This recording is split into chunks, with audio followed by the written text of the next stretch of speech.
With the release of The Idea of You and a very savvy and entertaining press tour, the ongoing cultural reckoning with Anne Hathaway's public image is entering a new stage. At this point, the vitriol levelled at her, particularly following her Oscar win for Les Mis, has subsided.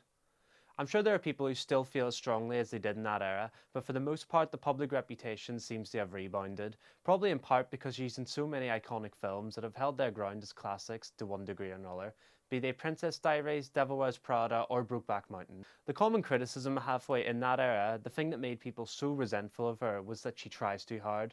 People saying they see the effort on screen. I've always found this a bizarre way to talk about any actor.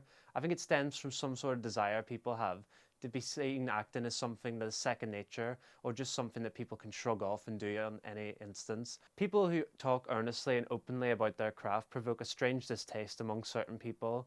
This can be seen in the way people resort to mocking frequent halfway co-star Jeremy Strong whenever he discusses his acting process. But to all those who still have their feet buried on the ground in this issue and retain their anti-halfway stance, the only thing I can do is to say to them that they should try watching Rachel Getting Married and see if their opinion still holds. Rachel Getting Married is an intimate family drama set in a wedding, as you would guess from the title. It follows Hathaway, who plays Kim, the titular Rachel's sister, who's been released from a rehab clinic for the weekend of the wedding.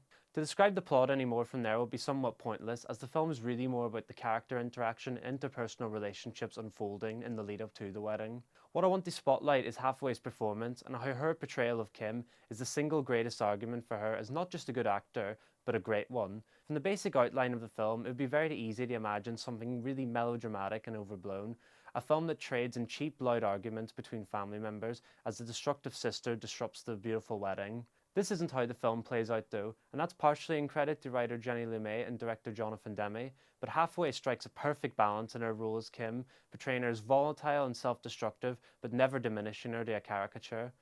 This role is complex and challenging. We spend virtually every scene with her, and the more we learn about her, the more our sympathy for her is tested and challenged. She isn't a villain or a one-note character, but she's inherently imperfect.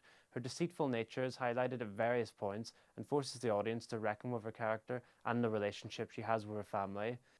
This is not an easy role, but it's something Hathaway brilliantly navigates, and she manages to bring a sense of history and authenticity to the role, which is vital as the handheld documentary shooting style employed by the film would brush up against a more bombastic or outrageous performance, which for a character with so much personal baggage would be an easy trap to fall into when playing Kim. Credit should of course be given to Demme, who was responsible for a number of great leading women, from Michelle Pfeiffer in Married to the Mob to Jodie Foster in Silence of the Lambs. This performance is so unlike many of Hathaway's other roles, and it takes a keen eye to recognise her capabilities as being suited to this, but she rose to the occasion and gave the role exactly what it needed. It's a shame this film and performance are not more widely seen, as I think any Hathaway skeptics would struggle to discredit her for this work. She was showered in critics and industry prizes and nominations for this, going all the way to a Best Actress nomination at the Oscars. But for the small-scale nature of this film and the relative unavailability on streaming platforms throughout the years, it's led to it falling through the cracks somewhat. It's a film that shouldn't be ignored though. It's a devastating drama with scenes that will stick with you for years to come, and it will completely alter your perception of Hathaway. So, if the idea of you has put you in the mood to revisit and rediscover parts of her career you haven't engaged with before, Rachel Getting Married is a must-see for anyone who considers themselves a casual fan, and will be a rewarding watch for those who have pushed back against the unfair criticism she has received.